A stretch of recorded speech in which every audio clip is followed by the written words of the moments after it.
Hello बच्चों, अपना जहाँ क्लासेस में आप सभी का स्वागत है। हम आशा करते हैं कि आप सब अच्छे होंगे, मन से पढ़ाई कर रहे होंगे। इस वीक में अभी तक मैंने कोई और वीडियो अपलोड नहीं किया क्योंकि आप लोगों का कोई रिस्पांस नहीं आ रहा था कमेंट में कि आप लोगों को क्या प्रॉब्लम है, कोई क्वेश्चंस हो रहे हैं या कौन से क्वेश्चंस नहीं हो रहे हैं। एक बच्चे ने केवल पूछा कि सर चैप्टर 3 कब पढ़ाएंगे या केमिस्ट्री भी पढ़ा दिए। तो केमिस्ट्री के लिए अभी हम समय देख रहे हैं, समय निकालेंगे, अगर समय आएगा तो उसका भी हम बनाएंगे वीडियो। लेकिन आप लोगों ने कोई रिस्पांस नहीं दिया। अगर आप वीडियो को देख रहे हैं तो कमेंट जरूर करें कि आपको समझ में आ रहा है या कोई प्रॉब्लम है, तो उसको कमेंट करना बहुत जरूरी। कमेंट करके नहीं बताएंगे तो मुझे कैसे पता चलेगा कि वीडियो जो मैं बना रहा हूँ उसमें क्या प्रॉब्लम्स है, या जो क्वेश्चंस बता रहा हूँ उसमें क्या प्रॉब्लम है, या जो क्वेश्चंस मैंने प्रश्नावली के दिए थे एग्जाम्पलर्स के वो सॉल्व हो पा रहे हैं कि नहीं सॉल्व हो पा रहे हैं। तो कमेंट ही एक माध्यम है जिसके द्वारा आप हमें इसको बता सकते हैं। ठीक है, हम आशा करते हैं कि आप बताएंगे। एग्जाम्पलर्स के कुछ क्वेश्चंस को हम ले रहे हैं और सॉल्व कर रहे हैं। ठीक, तो आज की क्लास में हम एग्जाम्पलर्स के क्वेश्चंस करेंगे।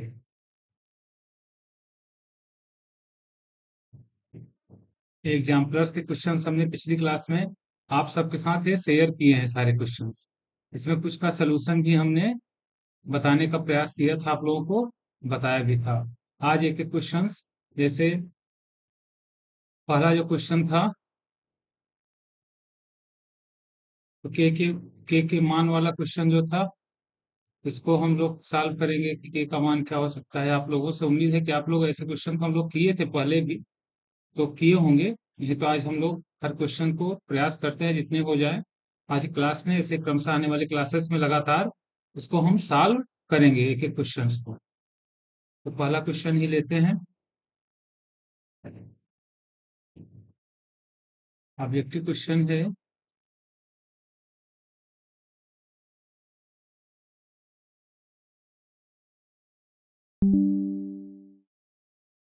ठीक है। इतने सारे क्वेश्चन सब मैंने आप लोगों के साथ साझा किए थे, आप लोगों ने सॉल्व किया कि नहीं किया, कुछ तो बताइए आप लोग। और इसमें देखिए बहुत अच्छा कंसेप्ट है शून्य क्या। कह रहा है कि एक द्विघात बहुपद है, ये दिया हुआ द्विघात बहुपद लिखा है कि पी एक्स, हम मान लेते हैं पी एक्स एक द्विघात बहुपद है। क्या लिखा है? के माइनस वन एक्स स्क्वायर। तो एक्स स्क्वायर का जो गुणांक है वो क्या है? के माइनस वन है, प्लस के एक्स, मतलब एक्स का गुणांक क्या है? के है। इसी तरीके से सामने कांस्टेंट क्या दिया हुआ है? वन दिया हुआ है। अचर क्या दिया हुआ है? वन दिया हुआ है। अब इसमें कह रहा है कि के शून्यक में एक शून्यक माइनस थ्री है। तो अगर माइनस थ्री है, दिया है, दिया है कि माइनस थ्री एक शून्यक है, तो शून्यक अगर कोई भी संख्या किसी भी द्विघाती बहुपद का शून्यक होती है, इसका मतलब जो द्विघाती बहुपद जिस चर के लिए होता है उस चर की जगह उस शून्यक को अगर हम रख दें तो पूरे द्विघाती बहुपद का मान शून्य हो जाएगा। अतः क्या होगा? पी माइनस थ्री का मान क्या हो जाना चाहिए? जीरो हो जाना चाहिए। तो अब इसको हम लोग अप्लाई करते हैं, तो यहाँ तो क्या हो जाएगा? के माइनस वन, पी एक्स की जगह क्या रख देंगे? माइनस थ्री स्क्वायर प्लस के, एक्स की जगह माइनस थ्री प्लस वन बराबर शून्य। अब इससे एक समीकरण बन गया। अब इसको हम सॉल्व करेंगे तो क्या आ रहा है? तो क्या हो जाएगा? तो हो जाएगा नाइन। तो नाइन के माइनस नाइन, फिर माइनस थ्री के प्लस वन बराबर क्या आ गया? शून्य। तो यहाँ से क्या मिल रहा है? नाइन के मिल रहा है। यहाँ से क्या मिल रहा है? थ्री के मिल रहा है। तो नाइन के से थ्री के निकल गया, कितना बचा? सिक्स के। सिक्स के माइनस, यहाँ नौ में से माइनस नौ है, यहाँ प्लस वन है, क्या हो गया? एट बराबर शून्य। इंप्लाइज दैट के बराबर क्या आ गया, 8/6, क्योंकि 8 जो है दाहिनी तरफ जाएगा तो धन 8 हो जाएगा और 6 से डिवाइड करेंगे। इसका मतलब क्या आ गया, के बराबर 4/3। तो देखिए ऑप्शन में क्या 4/3 है, 4/3 है, पहला ऑप्शन सही हो गया। इसी प्रकार से ये है बहुविकल्पी वस्तुनिष्ठ एक तरीके से, मतलब ऑप्शन वाले। लेकिन अगर आपको कंसेप्ट पता रहेगा तभी तो आप इसको सॉल्व कर पाएंगे। अब हम लोग दूसरा क्वेश्चन लेते हैं। सेकंड क्वेश्चन क्या कह रहा है, सेकंड क्वेश्चन हम लोगों ने किया तो नहीं है सॉल्व, जो पिछली क्लास में कर रहे थे।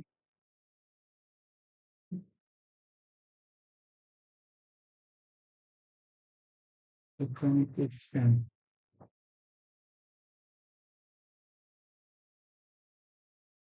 शून्य, -3 और 4 वाला द्विघात बहुपद है।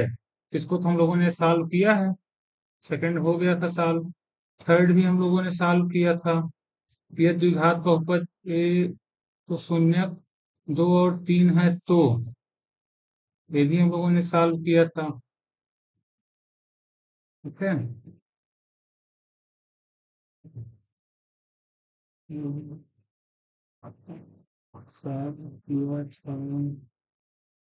चलिए इसको देखते हैं, फिर से हम लोग सॉल्व करते हैं। एक द्विघात बहुपद, अच्छा,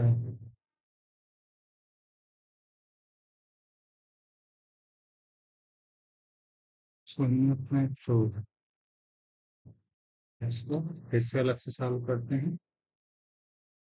तीसरा वाला क्वेश्चन, थर्ड क्वेश्चन, आंसर तो इसका हम लोग सॉल्व कर दिए थे।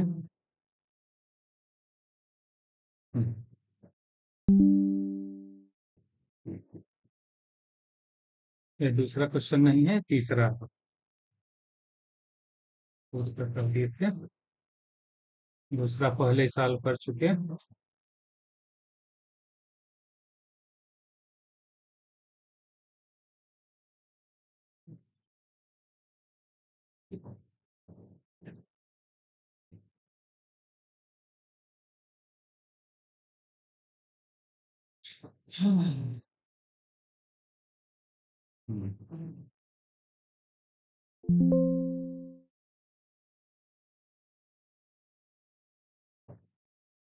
ये है तीसरा क्वेश्चन। ठीक है, अब जो दिया हुआ बहुपद है, इससे हम लोग समझते हैं दिया गया बहुपद क्या है। दिया गया बहुपद है पी एक्स बराबर x² प्लस a+1 x+b। और यहाँ क्या दिया हुआ है, दो शून्य दिए हुए हैं, अल्फा बराबर 2 और बीटा बराबर -3।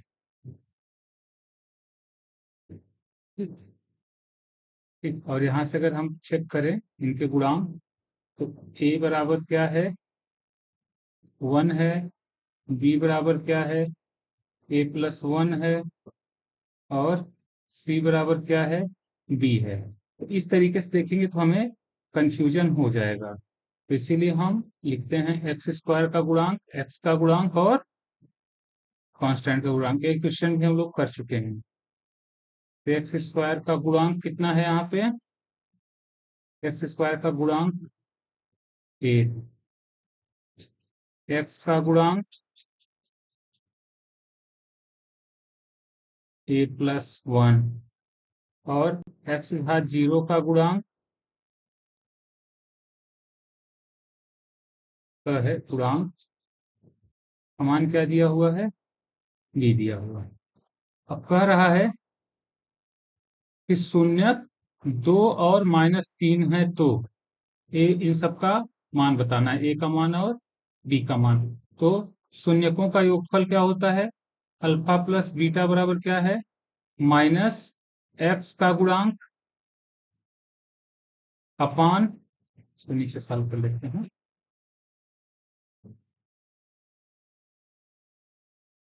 हर प्रश्न को सॉल्व करना है, आपको समझना है कौन से कंसेप्ट पे कहाँ क्वेश्चन आ जाए, ये कैसे पता चलेगा आपको जब तक आप प्रैक्टिस नहीं किए रहेंगे।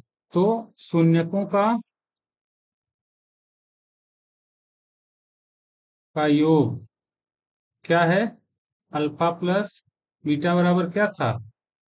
एक्स का गुणांक बटे एक्स स्क्वायर का गुणांक। ये तो है मल्टीपल चॉइस वाला क्वेश्चन, लेकिन इसको हम अच्छे से सॉल्व कर रहे हैं जिससे कि आप समझ सकें। तो एक्स का गुणांक कितना है? मैं साइन माइनस लगाता हूं। तो एक्स का गुणांक क्या है? Minus B. और एक्स स्क्वायर का गुणांक क्या है? एक्स का गुणांक ए प्लस वन है, sorry, X plus A plus one. X का गुणांक यहाँ पे है ना एक्स, एक्स का गुणांक हो गया ए प्लस वन और एक्स स्क्वायर का गुणांक ए। ये किसके बराबर है? अल्फा प्लस बीटा के। तो अल्फा बीटा का मान क्या दिया हुआ है? 2 और -3 दिया हुआ है, तो यहाँ लिख दिया गया 2 -3। क्या आ गया? -1 बराबर -a प्लस 1। तो 1 से 1 इधर गया, शून्य हो गया। a बराबर क्या आ गया? 0 आ गया।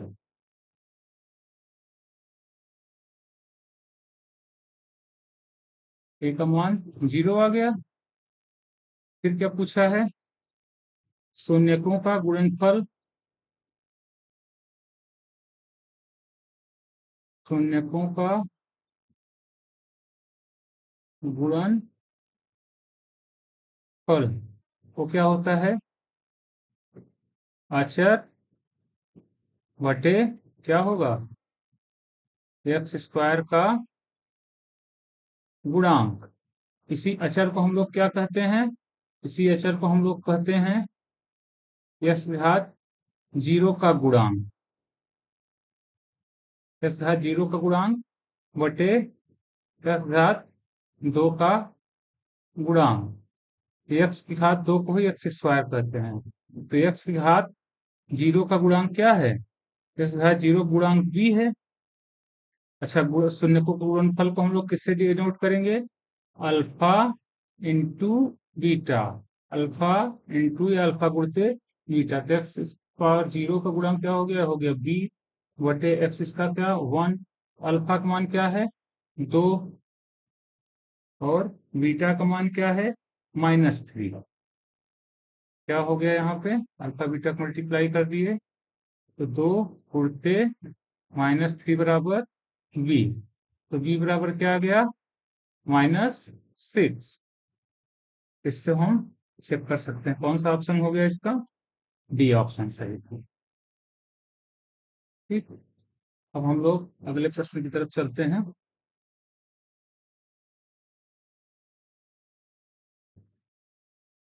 चौथा प्रश्न। चौथा प्रश्न बहुत ही आसान प्रश्न है, बस आपको थोड़ा सा समझना होगा। चौथा प्रश्न हम लोगों ने सॉल्व किया था वैसे, लेकिन फिर से यहाँ पे हमें लिख के दिखा देता हूँ। क्या लिखा है? शून्यक। दो शून्यकों से बहुपदों की संख्या देखिए। दो शून्यक से बहुपद जो बनेगा वो क्या बनेगा? द्विघाती एक बहुपद बनेगा। अगर दो शून्यक की हम बात करें, जैसे क्या है, a x square plus B x plus c, एक बहुपद था। अगर इसके शून्यक अल्फा बीटा थे तो हम लोग क्या लिखते थे? एक्स माइनस अल्फा और एक्स माइनस बीटा, एक बहुपद बनता था। अगर आपको याद हो तो इस बहुपद को हम लोगों ने ऐसे लिखा था ना, के इंटू। इसको हम ऐसे लिख सकते थे, के x minus alpha plus beta x plus alpha into beta. ये बहुपद सब बने थे। तो के का मान 1 से लेके हम के का मान क्या रख सकते थे? के का मान 1 2 ऐसे ऐसे कहाँ तक चला सर? इंफिनिटी तक नहीं जाएगा, लेकिन हाँ बहुत सारे बहुपद। इंफिनिटी तो कोई मान रख नहीं सकते हैं, तो ए सेवन टू मैंने जब तक चाहे जीवन भर लिखते रहें, तो यही पूछ रहा है कि शून्य टू और माइनस टू और फाइव से मानने वाले बहुपदों की संख्या एक भी हो सकती, दो भी हो सकती, तीन भी हो सकती। चौथा ऑप्शन क्या है? तीन से अधिक। इसीलिए इसको हमने क्या किया, ये वाला ऑप्शन सही होगा इसमें। चौथा ऑप्शन को हम सही मानेंगे। ठीक है, नेक्स्ट क्वेश्चन हम लोग ले आते हैं पे, देखते हैं पांचवा प्रश्न जो है। पांचवा प्रश्न बहुत अच्छा। आप लोग रेगुलर पढ़ाई करिए, कमेंट्स जरूर करें, कमेंट्स जरूर करें। आपको लगता है कि वीडियो अच्छा है, समझ में आ रहा है, तो अपने और साथियों को भी बताएं। कहीं इसका कोई चार्ज नहीं है, आप दूसरों को बताइए, वो भी पढ़ेगा। हो सकता है उसको कुछ और अच्छा समझ में आए, आपसे भी कुछ पूछे। ठीक है, तो ये है त्रिघात बहुपद की बात कर रहा है। एक त्रिघाती बहुपद है, क्या है? पी एक्स बराबर a x cube plus B x square plus c x plus d. और कह रहा है का एक शून्य जीरो है। कह रहा है एक शून्य जीरो है, अन्य दो शून्यकों का गुणनफल है। एक बहुत ही कंसेप्चुअल सवाल है, it is very conceptual question. एक कंसेप्चुअल क्वेश्चन है, तो इसमें हमें थोड़ा सा ध्यान देना पड़ेगा समझने के लिए। इसमें कह रहा है कि अन्य दोनों शून्यकों का गुणनफल है, ये प्राप्त करना पड़ेगा। जैसे गुणनफल की बात कर दी, अब समझिए। तो हम जानते हैं कि त्रिघाती बहुपद में बहु शून्यकों का गुणनफल क्या होता है, समझो ध्यान से। शून्यकों का गुणनफल क्या है? इसका फार्मूला होता है बी अपान, सॉरी बी नहीं डी, डी अपान ए। डी क्या है? अचर, या इसको क्या कर सकते हैं, यस है जीरो का गुणांक। और ए क्या है? एक्स घात दो का गुणांक। अब एकदम बहुत ध्यान से समझो, कह रहा है कि एक शून्य क्या है, जीरो है। इसका मतलब alpha into beta into gamma बराबर अगर डी अपॉन ए है, और जहां पे ए नॉट इक्वल टू जीरो है, कभी भी ए जीरो नहीं होगा। ए जीरो हो जाएगा तो जो बहुपद है वो फिर त्रिघाती नहीं रह जाएगा, वो द्विघाती हो जाएगा। क्योंकि जो सबसे ज्यादा घात वाला बहुपद है, पद है, उसका गुणांक शून्य नहीं होगा। उसी से तो बताया जाता है कि किस घात वाला बहुपद है। अब अल्फा बीटा गामा, अब ध्यान दीजिए, तो इसका मतलब ये क्या है, alpha into beta into gamma. ये जीरो कब होगा? ये जीरो तब होगा जब डी बराबर जीरो हो। ये जीरो तभी होगा, यह तभी संभव है जब डी बराबर शून्य हो। जब डी बराबर शून्य हो तभी ऐसा संभव है। जब ऐसा हो गया कि डी बराबर शून्य हो गया, इसका मान इसमें रख दें। तो जैसे ही बहुपद दिया हुआ है, क्या दिया हुआ, a x cube plus B x square plus c x plus d. तो इसका मतलब क्या हो गया,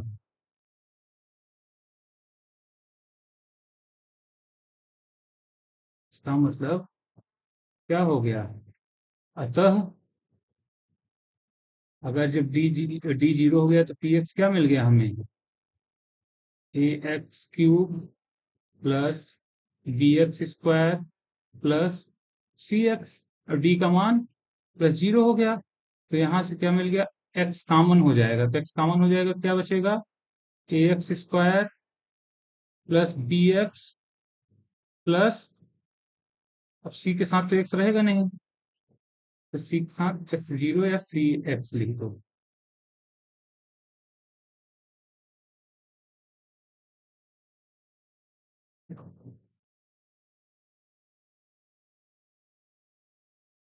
थोड़ा सा ये सॉफ्टवेयर इसका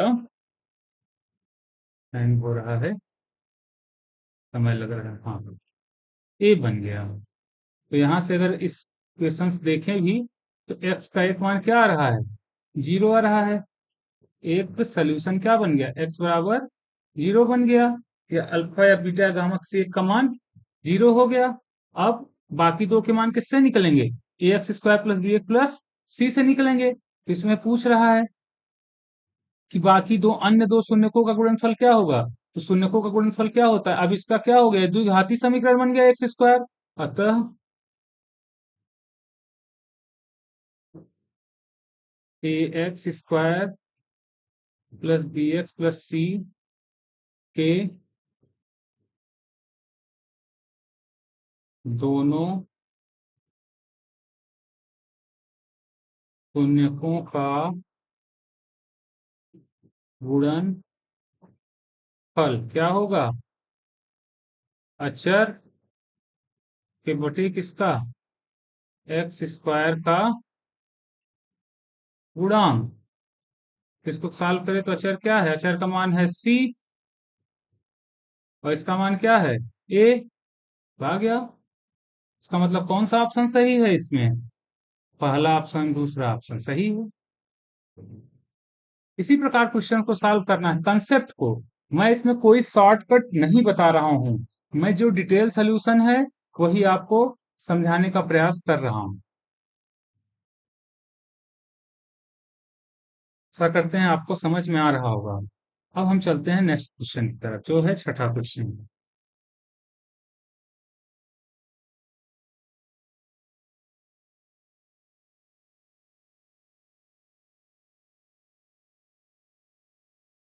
छठा क्वेश्चन आपके सामने स्क्रीन पे है। इसमें क्या कह रहा है, यदि त्रिघात बहुपद लिखा हुआ है, सॉल्व कर लेते हैं, है तो बहुविकल्पी क्वेश्चन, लेकिन इसको हम हल करते हैं। क्या दिया हुआ है, दिया है पी एक्स बराबर x cube a x square b x plus c. इसका मतलब एक्स घात 3 का गुणांक क्या कर दिया, 1 कर दिया। एक शून्य कितना है ले लिया इसमें, अल्फा बराबर -1 दिया है, एक शून्य।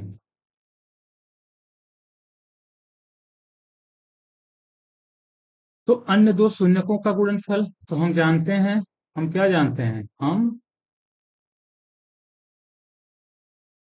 जानते हैं, क्या जानते हैं, शून्यकों का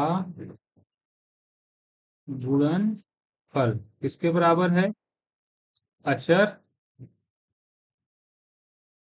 बटे एक्स घात 3 का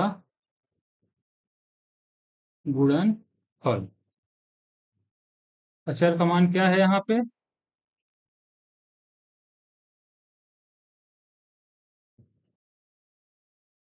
अचर का मान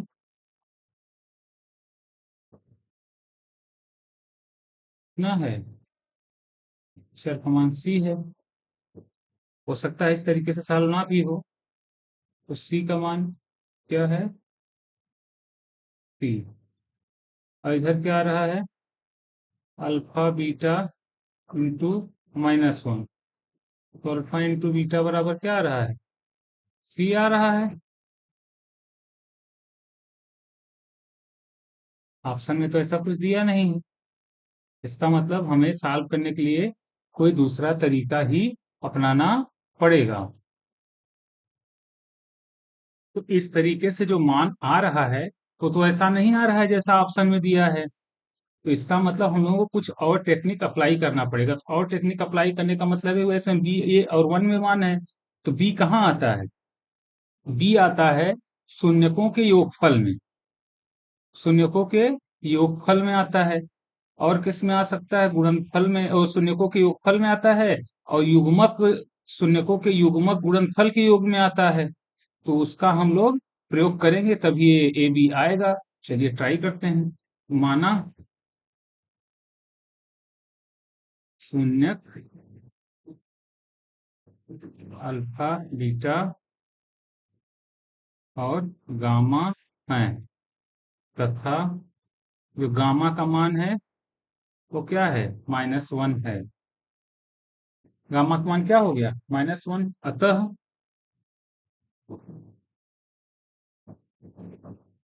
शून्यकों का योगफल alpha plus beta plus gamma का क्या आ गया, -1। तो शून्यकों के योगफल का फार्मूला क्या पढ़े थे हम लोग, कुछ याद है किसी को? शून्यकों का योगफल क्या होता था, एक्स स्क्वायर का गुणांक माइनस के साथ एक्स स्क्वायर का गुणांक बटे एक्स का गुणांक। देखिए ए बी सी हर जगह लिखने में कहीं पे गुणांक कुछ दिया हो, कहीं पे गुणांक कुछ दिया हो, तो कंफ्यूजन हो जाता है। लेकिन जब हम ऐसे ही चर का गुणांक लिख के फार्मूला जब प्रयोग करते हैं तो फिर कंफ्यूजन नहीं होता है। तो एक्स स्क्वायर का गुणांक क्या है, चेक कर सकते हैं। एक्स स्क्वायर का गुणांक ए है, और एक्स घात 3 का गुणांक, एक्स घात 3 का गुणांक क्या है, 1 है। यहाँ क्या आ गया, -a/1। यहाँ क्या आ गया, अल्फा प्लस बीटा -1। तो इसको अगर हम ध्यान से देखें, सॉल्व करें, तो अल्फा प्लस बीटा बराबर क्या आ जाएगा, -a+1। यहाँ तक तो कोई कंफ्यूजन नहीं है आप सभी को, ठीक। अब क्या करते हैं, ये हो गया ए। अब इसमें ए आ गया, बी नहीं आया। बी के लिए किसकी जरूरत है, युग्मों का योग। तो शून्यकों के युग्मों का योग, शून्यकों के, इसको हम लोग यहाँ सॉल्व करते हैं।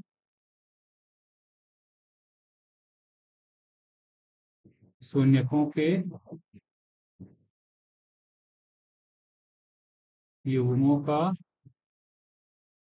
योग, तो क्या था शून्यकों का युग्मक, alpha beta plus beta gamma plus gamma alpha बराबर क्या था, एक्स का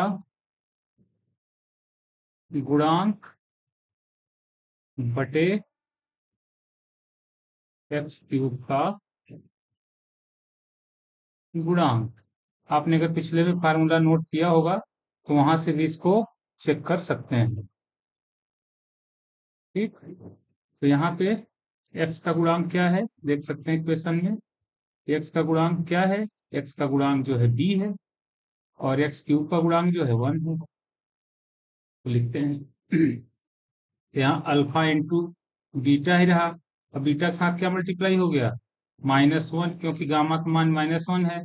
और अल्फा के साथ भी क्या मल्टीप्लाई हो गया, -1 बराबर एक्स का गुणांक बी, तो यहाँ पे 1।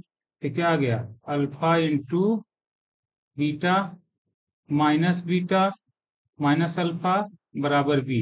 या इसको क्या लिख सकते हैं, alpha into beta minus alpha plus beta बराबर बी। अब हम पहले ही अल्फा प्लस बीटा का मान निकाल चुके हैं, तो अल्फा प्लस बीटा का मान क्या है, -a+1। और देखिए यहाँ पे क्या आ रहा है, दो गुणांकों का योगफल ही गुणनफल ही आ रहा है। तो अल्फा इंटू बीटा बराबर क्या हो गया, B plus alpha plus beta. Alpha plus beta का नाम ऊपर ऊपर वाले इक्वेशन से रख दें, तो बी बराबर क्या हो गया, B -a+1। Alpha into beta हो गया। तो इस तरीके का आंसर हमें चाहिए, और ये किसके बराबर है, सी के ही बराबर है, आएगा सी के ही बराबर।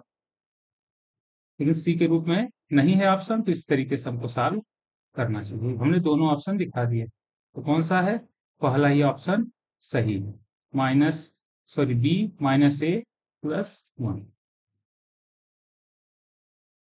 तो देखिए प्रश्न बहुत कठिन नहीं है, बट हाँ सिस्टमेटिकली उनको आप सॉल्व करेंगे तो सब समझ में आएगा। और समझ में तभी आएगा जब आपने पिछला क्वेश्चंस अच्छे से समझा हो। नहीं अगर आपने समझा है, नहीं किया है, तो फिर वो सॉल्व नहीं हो पाएगा अच्छे से। ठीक है, फिर क्वेश्चन हो गया। अब हम लोग 7वें क्वेश्चन की तरफ चलते हैं। 7वां क्वेश्चन,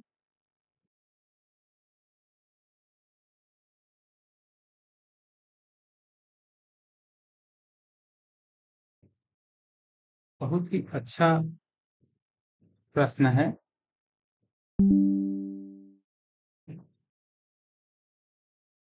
अभी तक हम लोग देखते थे कि जो भी मानते हैं, हम तो मान लेते हैं कि किसी भी बहुपद के शून्य क्या हैं, धनात्मक हों। ठीक है, धनात्मक मान लेते हैं। अब एक प्रश्न में पूछा गया है कि द्विघात बहुपद के शून्यक हैं, दोनों धनात्मक, दोनों ऋणात्मक, एक धनात्मक और एक ऋणात्मक। अब इसमें थोड़ा सा कंसेप्ट वाली बात है, थोड़ा समझना पड़ेगा। देखिए,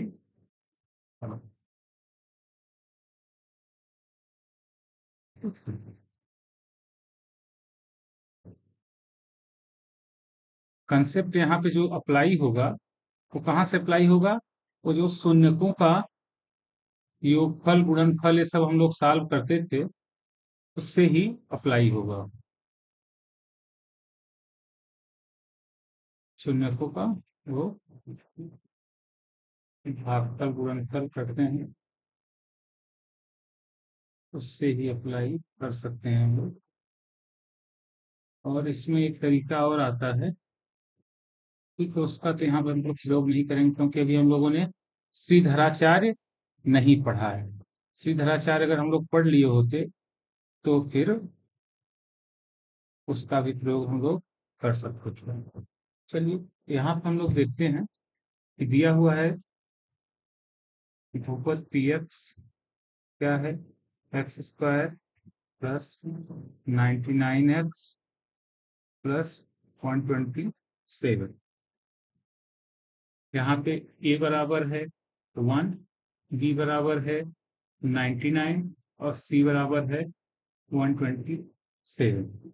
अगर हम शून्यकों के योग की बात करें, शून्यकों का योग, तो शून्यकों का योग क्या होता है? माइनस बी अपान ए। माइनस बी अपान ए किसके बराबर आ गया? माइनस 99। ये क्या है? ऋणात्मक।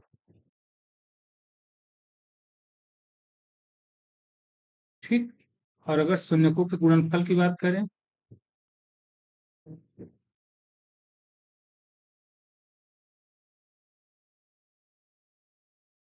तो क्या आ रहा है? सी अपान ए। इसका क्या मतलब है? सी अपान ए का मतलब 127। एक ऐसा है धनात्मक।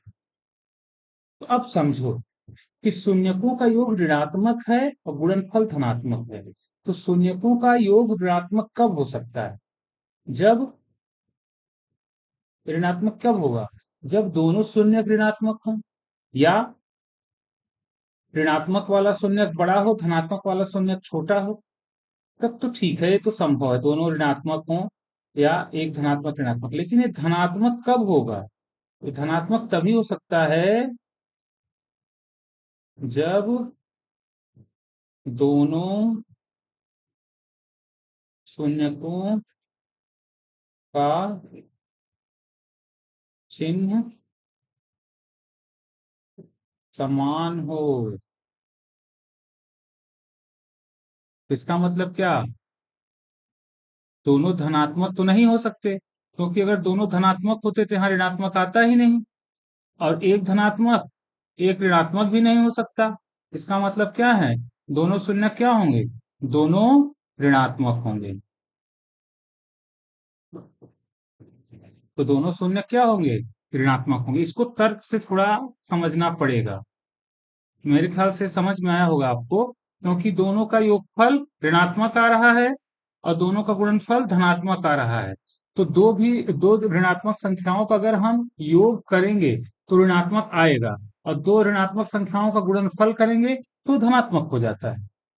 इसका मतलब दोनों क्या हैं? ऋणात्मक हैं। ठीक, इसलिए बहुत ही अच्छा प्रश्न है। चलिए हम लोग अगले प्रश्न की तरफ चलते हैं, और वो है 8वां प्रश्न।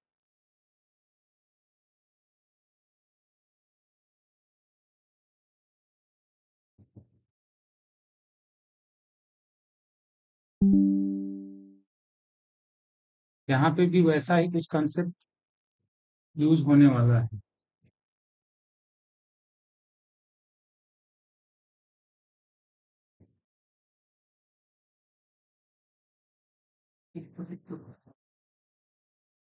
क्या दिया हुआ है? बहुपद दिया हुआ है पी एक्स स्क्वायर प्लस के एक्स प्लस के, जहाँ पे के नॉट इक्वल टू 0, के 0 नहीं हो रहा है। तो इसका क्या है? दोनों धनात्मक नहीं हो सकते, दोनों ऋणात्मक नहीं हो सकते, सदैव असमान होते हैं, सदैव बराबर होते हैं। इसमें क्या संभावना लग रही है आपको?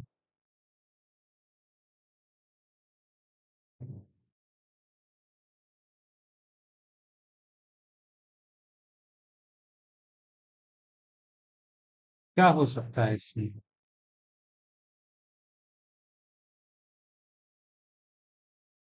पे एबीसी का मान देख लें हम लोग पहले।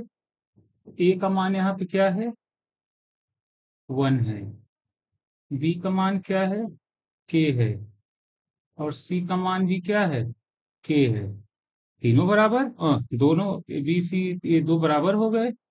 अच्छा, अगर हम बात करें कि शून्यकों का योग,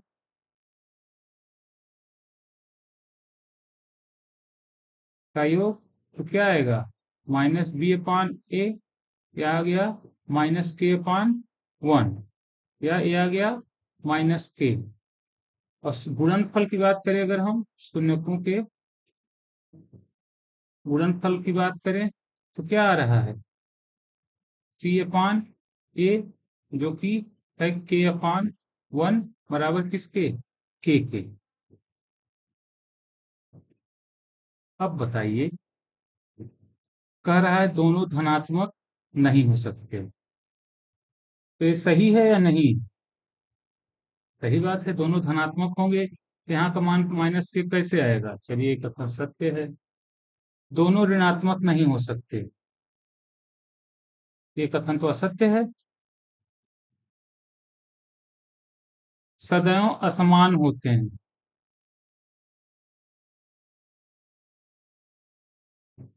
असमान सदैव होते हैं, अगर ये तो पहले भी हम लोग देख चुके हैं कि असमान नहीं होंगे, जो भी होंगे दोनों धनात्मक, दोनों ऋणात्मक ही होंगे। ये वाला कथन भी असत्य है। अब फिर लिखा है सदैव बराबर, तो ये भी सत्य नहीं होगा। कि जब हम लोग यहाँ पे पढ़ेंगे, एक्स का मान एक आता है श्रीधराचार्य से, minus B plus minus under root B square minus 4ac बटे 2a। तो वहां से हमें तब अच्छे से समझ में आएगा।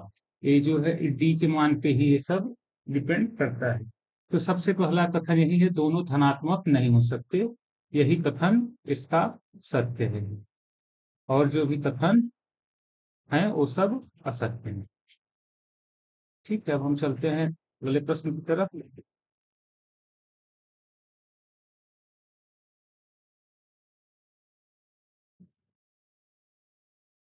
ठीक है, जो कि 9वां प्रश्न है। हमने सोचा था कि आप सब सॉल्व करके अच्छे से प्रश्न पूछेंगे, सर ये वाला प्रश्न मुझे नहीं आया। आप लोग पूछते ही नहीं हैं। पता नहीं इतने प्रश्न आप करते हैं या नहीं। देखिए, अगर आप प्रश्न नहीं करेंगे, इस साल आपका बोर्ड का पेपर है, और वहां पे प्रैक्टिस नहीं करेंगे, तो फिर दिक्कत होगी। क्योंकि सीबीएसई बोर्ड के बच्चे तो बहुत सारी प्रैक्टिस करते हैं, आप यूपी बोर्ड के हैं, ठीक है।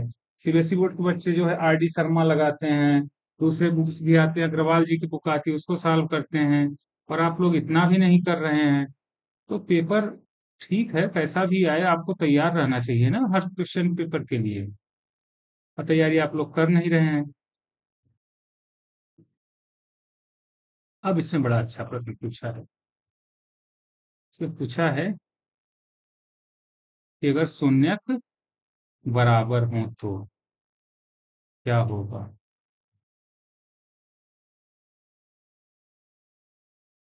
शून्यक अगर बराबर होते थे तो स्क्वायर वाला फार्मूला लग जाता था। याद है कुछ? शून्यक अगर बराबर होते थे तो क्या लगता था? ए प्लस बी का होल स्क्वायर। यही लग सकता है ना? याद है?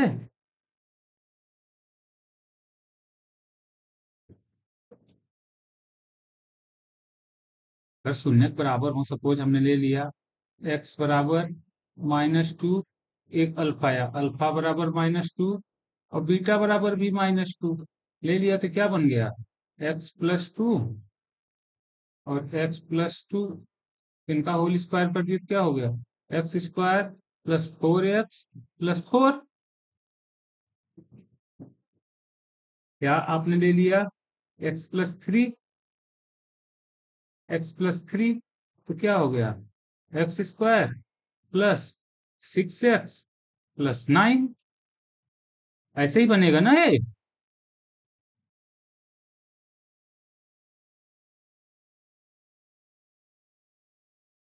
ख्याल से ऐसा ही बनना चाहिए।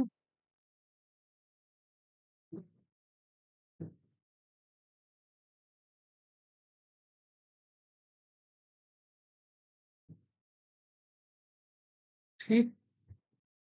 इसमें क्या होगा? सी और ए विपरीत चिन्ह वाले होंगे, ऐसा तो हमें नहीं दिख रहा है। सी और बी विपरीत चिन्हों के साथ होंगे। सी और ए एक ही चिन्ह के हैं, यानी सी और बी एक ही चिन्ह के हैं। तो बताइए किसके क्या चिन्ह होंगे?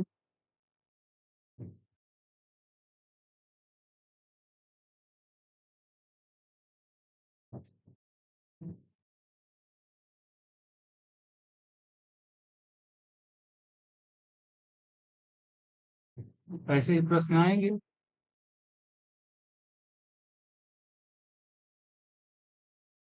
ए और सी का चिन्ह क्या हो गया? समान हो गया। दोनों क्या हो सकते हैं? ऋणात्मक हो सकते हैं, धनात्मक हो सकते हैं, किसी प्रकार के भी हो सकते हैं। अच्छा, यहाँ पे हमने, आप कहेंगे सर ये ऐसा लिए हैं। चलिए हम ले लेते हैं x-3, x-3 ये भी हो सकता है। तो क्या हो गया? x² -6x + 9।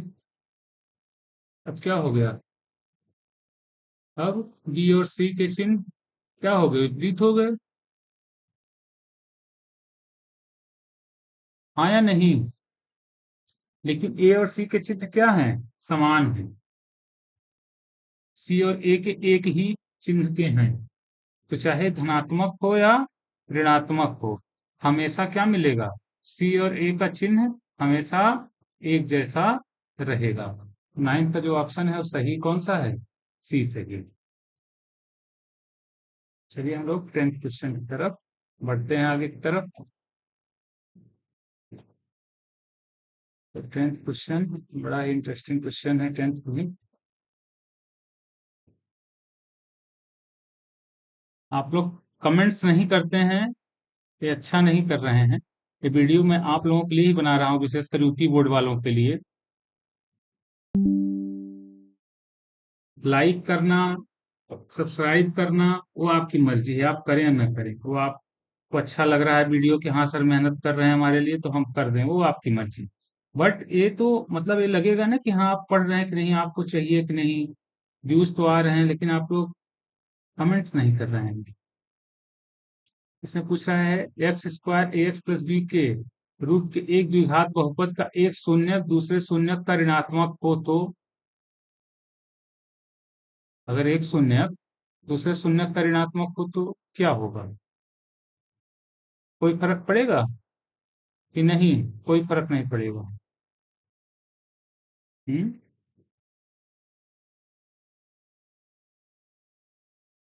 एक शून्यक दूसरे शून्यक के क्या हो? ऋणात्मक हो।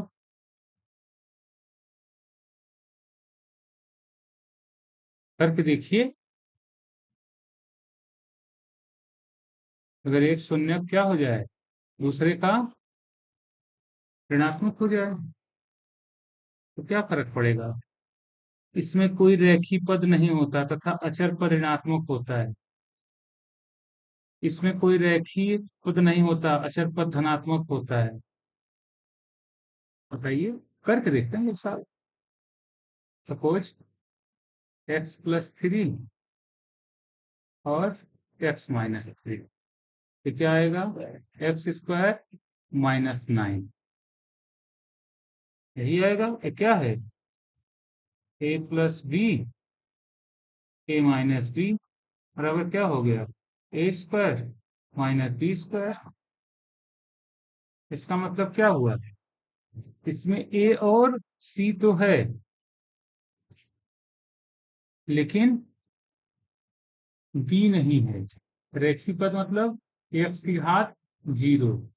देखिए, हम लोग रेखी का क्वेश्चन लिखते थे ना, रेखी क्वेश्चन क्या थी? ax+b। ax+b क्या था? ये था रेखी बहुपद। ये क्या था? रेखीय बहुपद।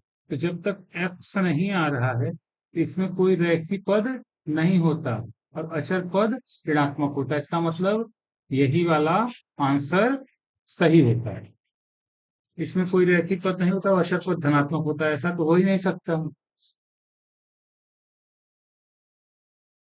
तो इस तरीके से इसका ऑप्शन जो होगा, इसमें कोई रैखिक पद नहीं, इसलिए पहला वाला ऑप्शन इसके लिए सही होगा। अब हम लोग जो है नेक्स्ट क्वेश्चन सॉल्व करते हैं। तो नेक्स्ट क्वेश्चन है, ये हम लोग पहले भी कर चुके हैं, अगर आपको ध्यान होगा तो चित्र वाला था।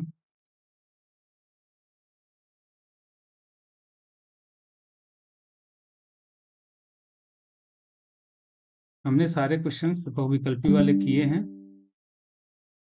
आज की क्लास में।